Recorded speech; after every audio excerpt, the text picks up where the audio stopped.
ولا تموتن إلا وأنتم مسلمون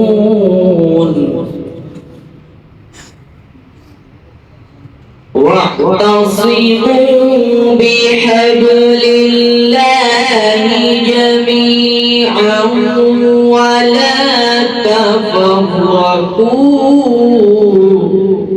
ان کی شفقت سے ہو مجھ کو محبت یا رب، ہو میرا کام غریبوں کی حمایت کرنا، درد مندوں سے ضعیفوں سے محبت کرنا، میرے اللہ برائی سے بچانا مجھ کو. بادشاہ ہے جو گدا ہوتے ہوئے نظر آئے، گدا گری کی یہ مال قرآن کا اصول ہے. یہ دل اللہ رب العزت پھیر پھیر کے انسان پہ لاتے ہیں. آج یہ میرے ہاتھوں کی محل، کل کسی اور کے ہاتھوں کی محل. آج میرے پاس، کل کسی اور کے پاس. اسلامک کردار ریسرچ سینٹر یہ ایک تعلیمی اور تربیتی ادارہ تھا. کے خلاف تعلیمات پھیلائی جا رہی ہیں. اتنا دجل اور فریب ہے، مبالغہ ہو چکا ہے. یہ دجال کا لفظ بھی تو مبالغہ ہے دجل سے. انتہائی دجل و فریب. اس کا کیا حل ہے جس کے لیے ہم نے شعبہ دعوت و تربیت قائم کی؟ یہ پچھلی باتیں میں نے کیوں کی؟ ٹائم ضائع کرنے کے لیے، تاکہ آپ کو یہ بتا دوں کیوں یہ شعبہ دعوت و تربیت قائم کی. اور بھائی اتنی تنظیمیں کام کر رہی ہیں، جماعتیں کام کر رہی ہیں، کسی کے ساتھ شامل ہو کے کام کر لیتے ہیں. کیا مصیبت پڑ گئی اتنا جناب شعبہ کھڑا کرنے کا؟ سب اپنی جگہ پہ صحیح کام کر رہے ہیں، نہ کسی کے کام کو چھوٹا سمجھا اور نہ اپنے کام کو بہت بڑا سمجھا. بس اتنا سمجھا کہ وقت کی ضرورت یہ ہے کہ قرآن و سنت کو ذرا شعوری طور پر سمجھایا جائے جو ہمارے ساتھ اٹیچ ہو رہے ہیں. یہ جو تقریریں ہوتی ہیں نا، بیانات ہوتے ہیں، یہ آپ نے سن لی، آپ گھر گئے ختم. لیکن باقاعدہ قرآن کے فلسفوں کو سمجھنا، انگریز مفکرین کے فلسفوں کو سمجھنا، ان کو قرآن اور ان فلسفوں سے کمپیریزن کر کے یہ بات واضح کرنا کہ اس میں سے کون سا فلسفہ ٹھیک ہے اور کس طرح ٹھیک ہے، اس کی آج کے دور میں بڑی ضرورت ہے. بہت قریب کر دیا جائے قرآن و سنت کے، بہت عین قریب کر دیا جائے لوگوں کو.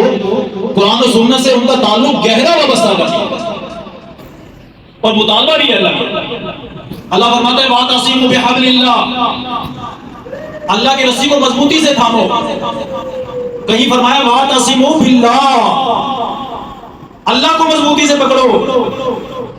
اور کہیں فرمایا لن تضلوا ما تمسکتم بہما، جب تک ان دونوں کے ساتھ تمہارا تمسک نہیں ہو جاتا، ان دونوں کو مضبوطی سے نہیں پکڑ لیتے، تو تمہیں گمراہ ہونے سے کوئی نہیں بچا سکے گا. اگر ان دونوں کو مضبوطی سے پکڑ لو تو لن تضلوا، ہرگز کوئی تمہیں گمراہ نہیں کر سکے گا.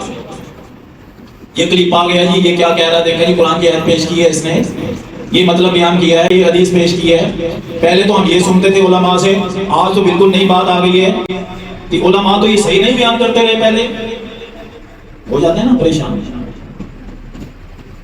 اس طرح ذرا قریب کر دیا. ان سے جتنا گہرا تعلق ہوگا، جتنے قریب ہوں گے، جتنا فوکس کر کے اس کو پڑھیں گے تو باتیں سمجھ میں آئیں گی. جتنا فوکس میڈیا پہ ہے، ان کے فلسفوں کو سمجھنے میں ہے، اپنے دل اور دماغ میں جگہ دینے میں ہے، اتنی جگہ اس کو دیں گے تو چیزیں چھٹیں گی، ورنہ نہیں چھٹیں گی، ذہن پہ حاوی رہیں گی. یہ ہوائی باتیں نہیں چاہیے، گہرا تعلق چاہیے. مطالبہ ہے، اور میں نے 2-3 آیات پیش کی، حدیث بھی پیش کی. ما تمسکتم بہما لا یؤمن احدکم حتی اکون احب الیہ، ایمان اس وقت تک کامل نہیں ہو سکتا جب تک نبی کریم صلی اللہ علیہ وسلم سب سے بڑھ کے محبوب نہ ہو جائے. یہ قلبی کیفیت، یہ تعلق، یہ محبت، اس کو پڑھنا، سمجھنا، اندر جگہ دینی. لا یؤمن احدکم حتی یکون ہواہ تبعا لما جئت بہ. اتنا تعلق قائم کرو.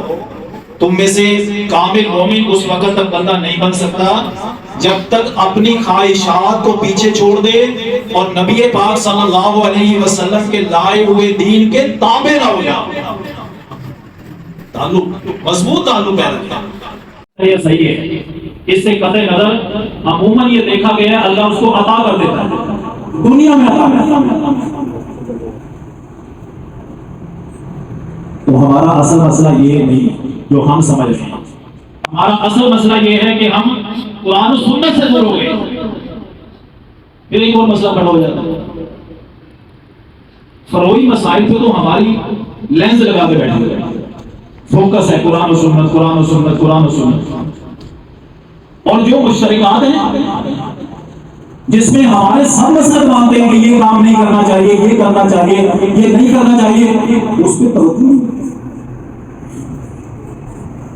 ہمارے گھروں میں حلال و حرام کی تمیز، پردے کی تمیز، سود کے معاملات، اس پہ کون سے مسئلوں کو انکار ہے؟ مشترکات پہ تو ہم نے کبھی بات نہیں کی. ہم اس کے اوپر مضبوط ہونے نہیں چاہتے. اس پہ مضبوط ہو تو بہت آگے نکل جائیں. اگر یہ سب کچھ نہیں ہے اور یہ فلسفہ کلیئر نہیں ہے تو پھر جن کے پاس اسباب و وسائل ہوتے ہیں وہ بندوں کو گمراہ کر کے لے جاتے ہیں.